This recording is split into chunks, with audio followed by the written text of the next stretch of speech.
الصیام یہ صوم کی جمع ہے، صوم روزے کو کہتے ہیں، اور روزے کا معنی ہے الامساک یعنی رک جانا، اور اس کی شرعی تعریف یہ ہے کہ صبح صادق سے لے کر غروب آفتاب تک کھانے پینے اور جماع سے جان بوجھ کر رک جانا۔ جب بندہ روزہ دار ہو تو ہر اس کام سے رکے گا کہ جس سے اللہ تعالیٰ نے منع فرمایا ہے، ہر وہ برائی کا کام، ہر وہ گناہ کا کام جس سے اللہ تعالیٰ نے منع کیا ہے اس سے رکنا، اور ہر وہ کام کرنا جس کا اللہ تعالیٰ نے حکم دیا ہے، اور جو نیکی ہے، جو ثواب کا کام ہے وہ کرنا۔ یہ روزے کی اصل حقیقت ہے کہ بندہ جب روزہ رکھے، اور اس روزے کی اصل حقیقت ہے کہ بندہ جب روزہ رکھے اور اس طرح رکھے تو پھر وہ شخص روزے کی حقیقت کو پا لیتا ہے اور اس کا روزہ کامل ہوتا ہے۔ اللہ تعالیٰ ہم سب کو بھی کامل روزے رکھنے کی توفیق عطا فرمائے۔ روزے کی فضیلت کے حوالے سے بہت ساری احادیث ہیں، میں چند آپ احباب کے سامنے ذکر کرتا ہوں۔ اللہ تعالیٰ ہم سب کو سن کر سمجھ کر عمل کرنے کی توفیق عطا فرمائے۔ آقا علیہ الصلوۃ والسلام نے ارشاد فرمایا کہ جنت کے 8 دروازے ہیں، ان میں سے ایک دروازے کا نام باب الریان ہے۔ فرمایا کہ اس دروازے سے وہی لوگ داخل ہوں گے جو روزہ دار ہوں گے۔ اور اسی طرح بخاری شریف کی حدیث مبارکہ ہے، آقا علیہ الصلوۃ والسلام نے ارشاد فرمایا جو ایمان کی وجہ سے اور ثواب کے لیے رمضان کا روزہ رکھے گا اس کے اگلے گناہ بخش دیے جائیں گے۔ پھر مسند احمد بن حنبل کی حدیث مبارکہ ہے، آقا علیہ الصلوۃ والسلام نے ارشاد فرمایا روزہ اور قرآن بندے کے لیے شفاعت کریں گے۔ روزہ کہے گا کہ اے رب میں نے کھانے اور خواہشوں سے دل میں اسے روک لیا، میری شفاعت اس کے حق میں قبول فرما۔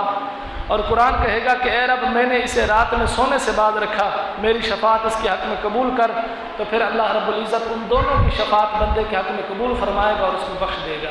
تو روزہ اور قرآن یہ قیامت والے دن بندے کے لیے شفاعت کریں گے، اور اس وقت تک شفاعت کرتے رہیں گے کہ جب تک اللہ رب العزت اس بندے کی بخشش و مغفرت فرما دے۔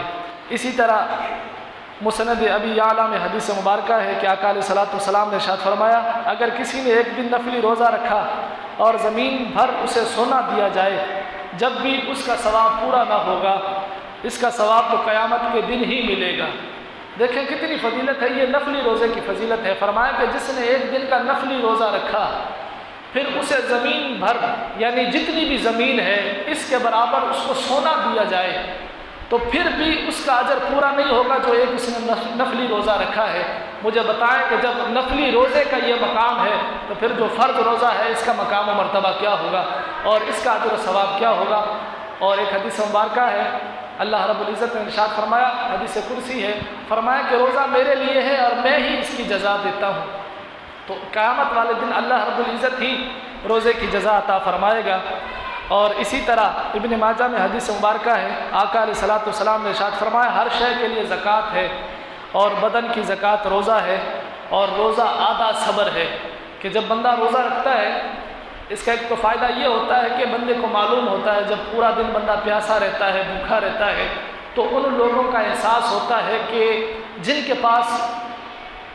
2 وقت کا کھانا نہیں ہوتا اور جو بھوک سے سارا دن گزار دیتے ہیں تو بندے کو احساس ہوتا ہے کہ یار ان پر یہ دن کیسے گزرتا ہوگا۔ اور دوسرا پھر ہم اللہ رب العزت کی رضا کے لیے یہ کام کرتے ہیں۔ یاد رکھیں اللہ رب العزت نے ارشاد فرمایا جیسے کہ میں نے آیت تلاوت کی، فرمایا لعلکم تتقون، روزہ کیوں فرض کیا گیا تم پر؟ تاکہ تم تقوی اختیار کرو، تم متقی بن جاؤ، پرہیزگار بن جاؤ۔ اب اس کی مثال دیکھیں کہ جب ہمارا روزہ ہوتا ہے، جتنے بھی روزہ دار ہیں جب اس کا روزہ ہوتا ہے تو وہ اللہ تعالیٰ کی رضا کے لیے اور اللہ تعالیٰ کے خوف سے پورا دن نہ کچھ کھاتا ہے نہ کچھ پیتا ہے، اگرچہ وہ ایسی جگہ پر ہو کہ اس کے علاوہ کوئی اور موجود نہ ہو۔ مثال کے طور پہ بندہ جب وضو کر رہا ہو اس وقت بھی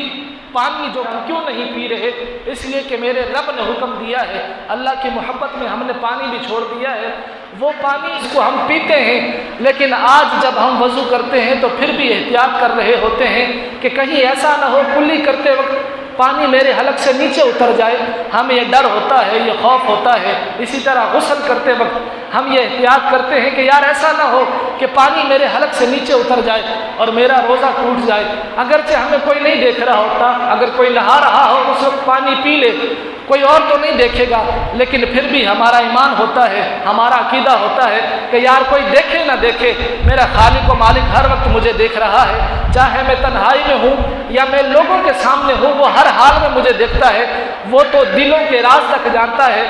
یہ جو چیز ہے اس کا نام تقویٰ ہے۔ یہ چیز بندے کو جب حاصل ہو جائے تو پھر بندہ متقی اور پرہیزگار بن جاتا ہے۔ تو اس سے ہمیں درس یہ حاصل کرنا ہے کہ جب ہم روزے میں اس چیز کا خوف رکھتے ہیں کہ یار ہمیں کوئی اور نہ بھی دیکھے، پھر بھی اگر ہم پانی پئیں گے تنہائی میں، اللہ تو ہمیں دیکھ رہا ہے، تو ہم اس چیز سے بچتے ہیں۔ تو اسی چیز کو اگر ہم اپنی ساری زندگی میں شامل کریں، مثال کے طور پہ اگر ہم کبھی جھوٹ بولتے ہیں تو فوراً ہمارے دل میں خیال آئے یار اگرچہ سامنے والے کو نہیں پتا کہ میں جھوٹ بول رہا ہوں، لیکن میرا خالق و مالک جانتا ہے کہ میں جھوٹ بول رہا ہوں، اس لیے میں اللہ کی محبت میں اور اس کے ڈر سے جھوٹ نہیں بولوں گا۔ اسی طرح اگر کوئی غیبت کرتا ہے تو پھر فوراً سوچے کہ یار اگرچہ جس کی میں غیبت کر رہا ہوں وہ مجھے نہیں دیکھ رہا، لیکن میرا خالق و مالک تو جانتا ہے، وہ سب کچھ جاننے والا ہے، تو بندہ غیبت کرنے سے بھی باز رہ جائے۔ کوئی شخص رشوت لیتا ہے، اب اگر وہ کہے کہ مجھے اور کوئی بھی نہیں دیکھ رہا، میں نے چپکے سے یہ رشوت لی ہے، لیکن اگر اس کے دل میں یہ خیال پیدا ہو جائے ہمیشہ کے لیے، جو خیال روزے کے بارے میں ہے کہ یار میں اگر تنہائی میں بھی پانی پیوں، کوئی اور دیکھے نہ دیکھے، میرا اللہ مجھے دیکھ رہا ہے۔ اسی طرح جب وہ رشوت لے تو اس وقت بھی اس کے دل میں خیال آئے یار اگرچہ میرا آفیسر مجھے نہیں دیکھ رہا، مجھ سے جو بڑے عہدیداران ہیں وہ مجھے نہیں دیکھ رہے،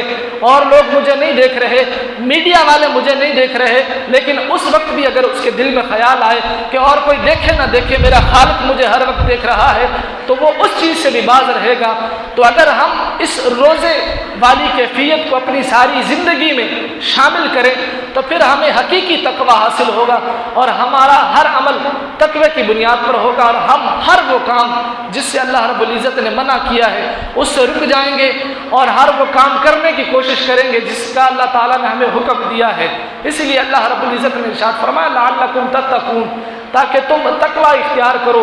تم پرہیزگار بن جاؤ۔ اللہ تعالیٰ ہم سب کو حقیقی تقویٰ اختیار کرنے کی توفیق عطا فرمائے۔